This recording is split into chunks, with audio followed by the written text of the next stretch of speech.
California, the land of dreams, innovation, endless beaches, and golden sunshine. But behind the glamorous images of Hollywood red carpets, Silicon Valley startups, and luxury beach houses, there's a darker, more painful story unfolding every single day. Hidden just beneath the surface is a humanitarian crisis that grows bigger, harsher, and more heartbreaking with each passing year. Today, we're diving deep into the reality of the homelessness epidemic that has overwhelmed the Golden State.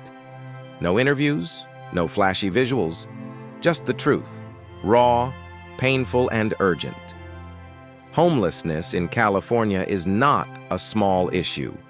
It's a statewide emergency. The numbers alone are staggering. Over 180,000 people are homeless across California on any given night. That's nearly 1/3 of the entire homeless population of the United States concentrated in one state. In Los Angeles County alone, more than 75,000 men, women, and children live without stable shelter. San Francisco, a city famous for its billion-dollar tech companies and historic landmarks, has more than 8,000 homeless individuals. Walk the streets of Oakland, San Diego, Sacramento, and even smaller cities like Santa Rosa or Riverside, and you'll see it, tents lined up along sidewalks, shopping carts overflowing with possessions, people sleeping on cardboard mats under freeway overpasses. This isn't a crisis happening in some far-off neighborhood. It's everywhere. It's unavoidable. And every day, it grows harder to ignore. But how did it come to this? The roots of California's homelessness crisis run deep and wide. At the very center of it all is one undeniable truth. The cost of living in California has skyrocketed beyond reason. Buying a house in California is a dream only a small percentage can afford. Even renting a modest apartment can cost upwards of $2,500 a month in major cities like Los Angeles, San Francisco, and San Jose. For many working-class families, teachers, service workers, and even nurses, these prices are simply unattainable. Even with a full-time job, even working overtime, it's easy to fall behind on rent. A single missed paycheck, an unexpected medical bill, or a car breakdown can quickly spiral into eviction and homelessness. Income inequality only fuels the fire. California is home to some of the richest individuals in the world, yet poverty grips millions. Tech giants in San Francisco report billion-dollar quarterly profits, while just blocks away, people sleep in tattered tents. The gap between the wealthy and the poor in California is wider than ever. And it's not just the unemployed who are at risk. Many homeless Californians are working in restaurants, in warehouses, driving for rideshare companies, but they simply don't make enough to afford a place to live. Mental health issues and addiction are also deeply intertwined with homelessness in California. Decades ago, mental health facilities across the United States were shut down with the promise of community-based care that never fully materialized. Today, many of the people living on the streets suffer from untreated schizophrenia, bipolar disorder, severe depression, or post-traumatic stress disorder. Some turn to drugs or alcohol to numb the pain, trapped in cycles that are almost impossible to break without professional help. The resources to treat mental illness or addiction are scarce, underfunded, and stretched to the breaking point. Racism and historic discrimination have also played a major role. Black Californians, who make up just a small percentage of the state's population, are dramatically overrepresented among the homeless. Generations of redlining, housing discrimination, and economic exclusion have created deep-rooted vulnerabilities. Indigenous communities, too, bear a disproportionate burden. The effects of systemic racism echo loudly on the streets of California today. Even nature itself seems to have turned against the vulnerable. Climate change, fueled by human activity, has made wildfires, floods, and other natural disasters more frequent and more devastating. In just the last few years, massive fires have displaced thousands of Californians, many of whom had no safety net to fall back on. When your home burns down and insurance doesn't cover it, where do you go? For many, the answer is simple. You live in your car or you sleep outside. For those lucky enough to have never experienced homelessness, it's hard to imagine just how brutal life on the streets can be. Every day is a battle for survival. Finding food, staying warm, finding a safe place to sleep, these basic needs are constant struggles. Violence is a daily threat. People living on the streets are far more likely to be victims of assault, theft, and exploitation. Women face particularly high rates of sexual violence.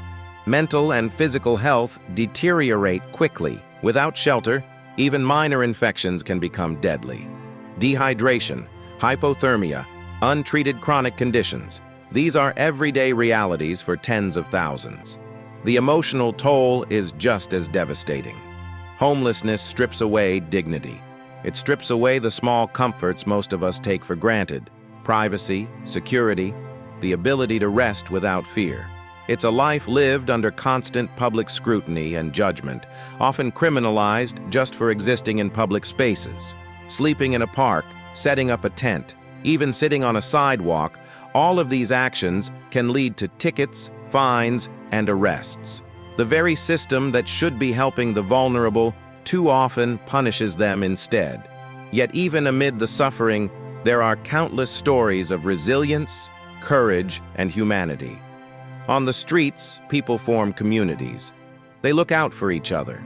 They share food, blankets, and what little hope they can muster. They survive, day after day, against overwhelming odds.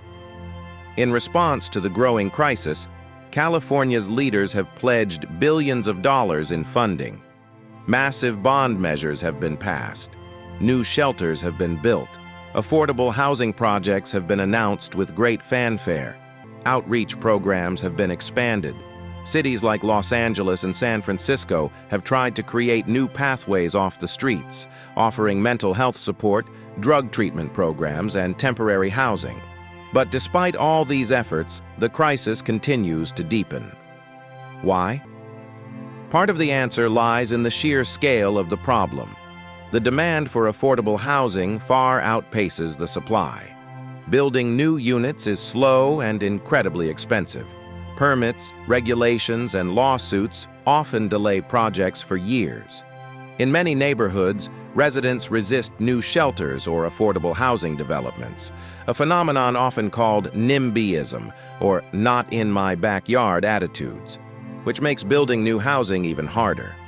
There's also a shortage of mental health services, addiction treatment programs, and supportive housing units that offer the kind of long-term stability many need to truly rebuild their lives.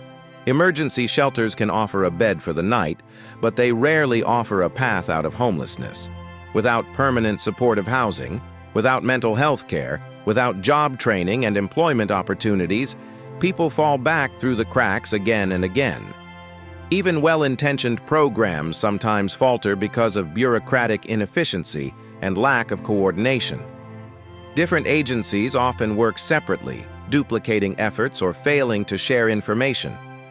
People experiencing homelessness are left navigating a confusing maze of requirements, waiting lists, and paperwork, when what they need most is simple, immediate help. The COVID-19 pandemic only made things worse. As businesses shut down and jobs disappeared, more people were pushed to the brink.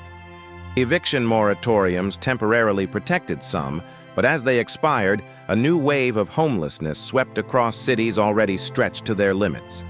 Tents, once isolated to a few areas, now line streets throughout urban centers and suburban towns alike. Still, there are glimmers of hope. Some cities have seen success with housing first models, programs that prioritize getting people into permanent housing quickly, without preconditions like sobriety or employment. Studies show that when people have stable housing, they're far more likely to seek help for addiction, find jobs, and rebuild their lives. But scaling these programs statewide requires massive political will, funding, and community support, all of which remain in short supply. The homelessness crisis in California didn't happen overnight, and it won't be solved overnight. It's the result of decades of policy failures, economic shifts, social neglect, and rising inequality. Solving it will require a coordinated, compassionate effort at every level, from government leaders to local communities to each and every citizen. It's easy to walk by a homeless encampment and look away. It's harder to see the human beings behind the tents, the veterans who served their country, the mothers working 2 jobs to feed their kids, the young adults who aged out of foster care with nowhere to go. These are not statistics.